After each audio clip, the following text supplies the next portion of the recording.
அடக்காப்படாரியா sir? சரியான ராஜேஷியா இப்படி வாயாடுற பொண்ண என் ஜென்மத்துக்கு நான் பார்த்தது இல்லையா சார்? நீங்க சொல்றது எதுவும் எனக்கு புரியல சார். உனக்கு எதுதான் புரிஞ்சிருக்கு? எப்பவுமே நீ சரியான விளக்கண்ண தானே. ஒரு வீட்டுல ஆம்பளை வாய் மேல அடிக்கிறவனா இருந்தா அந்த வீட்டு பொம்பளை இவ்வளவு வாய் துடுக்கா பேச மாட்டான். இது புரியாம ஓவரா உன் புது பொண்டாட்டிக்கு செல்லம் கொடுத்து வச்சிருக்க. ஆனா இப்படி கொஞ்சம் கூட மட்டும் மரியாதை இல்லாம எல்லார்கிட்டையும் பேசிட்டு இருக்கு. சார், என்ன நடந்ததுன்னு கொஞ்சம் விளக்கமா சொல்ற? விளக்கமா சொன்னா மட்டும் நீ வெட்டி முடிச்சிருவியோ? அட போயா, போய் உன் பொண்டாட்டிட்டே கேளு. ஆனா ஒண்ணு மட்டும் தெளிவா சொல்றேன், இந்த மாசத்தோட வீட்டை காலி பண்ணிருங்க. சார் என்ன சார்? என்ன சார்னா என்னையா பண்ண சொல்ற? இன்னும் 15 நாள் இருக்கு. அதுக்குள்ள அந்த மகாராணிக்கு ஏத்த மாளிகைய நீயே தேடி கண்டுபிடி. சார், இப்ப திடீர்னு வீட காலி பண்ணுன்னு சொல்றீங்க, என்ன காரணம் நான் தெரிஞ்சுக்கலாமா? அதத்தான் உன் அருமை பொண்டாட்டிட்ட போய் கேளுன்னு சொன்னேன்ல, மறந்துட்டியா? 15 நாள்ல 15 நாள் தான், அதுக்கு மேல ஒரு நாள் கூட பொறுக்க மாட்டேன். சார், நான் சொல்றது கேளுங்க சார். சார்,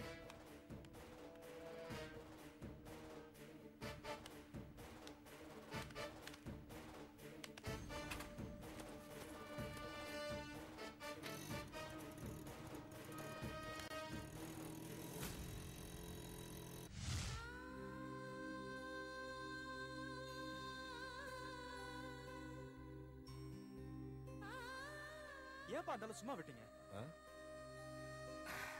உனக்கு புரியாதுப்பா.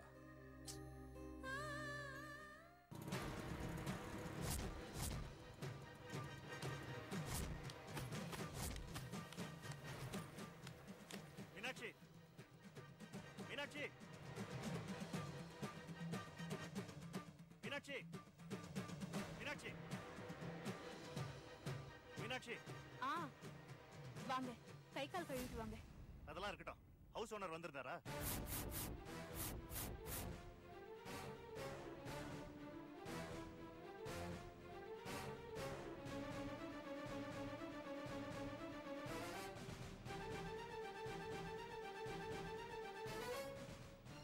கேட்டதுக்கு பதில் சொல் மீனாட்சி.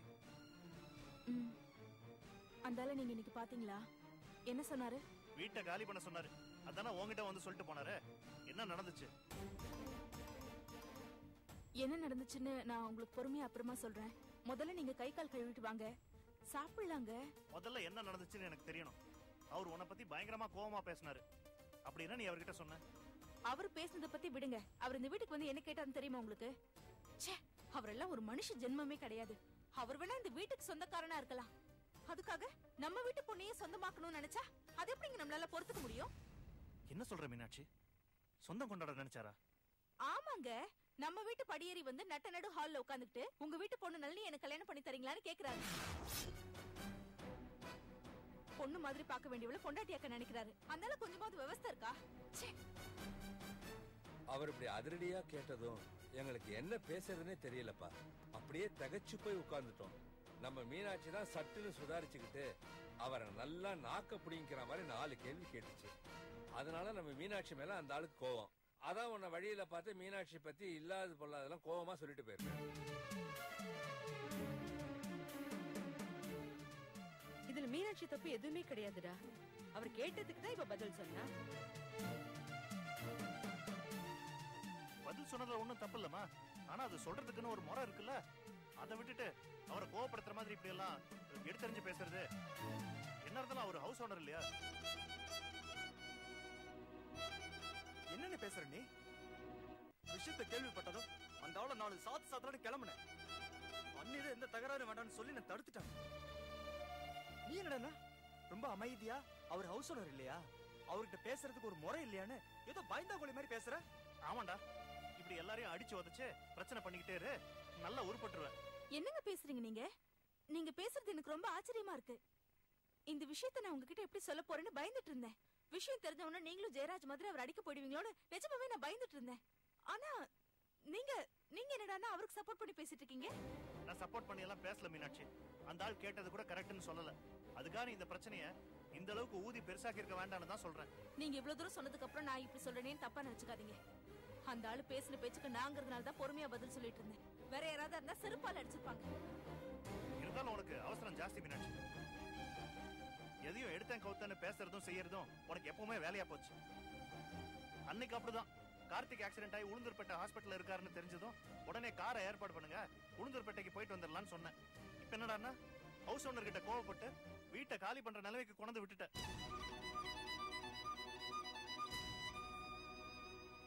டேய், எதுக்கு எதை நீ முடிச்சு போட்டு பேசிட்டு இருக்க? நான் எதையும் எது கூட முடிச்சு போட்டு பேசலாமா? கிளிப்பிள்ளைக்கு சொல்ற மாதிரி படிச்சு 100 தடவை சொல்லியிருக்கேன். நீ கோடீஸ்வரனோட பொண்ணு இல்ல, இந்த சராசரி மனுஷன் சந்தோஷோட பொண்டாட்டின்னு. இத கொஞ்சம் கூட புரிஞ்சுக்காம வந்தாவும் பகட்டும் காட்டிக்கிட்டு இருந்தா அப்புறம் யாருமா கஷ்டப்படுறது? என்ன சந்தோஷ், எதுக்கு இப்படி சம்பந்தம் இல்லாம பேசிட்டு இருக்க? நான் ஒண்ணும் சம்பந்தம் இல்லாம பேசலப்பா. இப்ப திடீர்னு அந்த ஆளு வீட்டை காலி பண்ணுங்கன்னு சொல்லிட்டான். இப்ப வேற வீட நம்ம எங்கப்பா போய் தேடுறது? அப்படியே வீடு கிடைச்சாலும் அதுக்கு கொடுக்கறதுக்கு அட்வான்ஸ் பணத்துக்கு நம்ம எங்கப்பா போறது? ஏண்டா இதுக்கா கிடந்து இப்படி கோவப்பட்டுட்டு இருக்க? ஆபீஸ்ல லோன் வாங்கி அட்வான்ஸ் கொடுத்துடலாம். அப்புறம் மாசம் மாசம் சம்பளத்துல இருந்து லோன் கடனை அடைச்சிடலாம் இல்ல? நீ வேற ஏமா புரியாம பேசிட்டு இருக்க? சம்பளம் எங்கமா இருக்கு?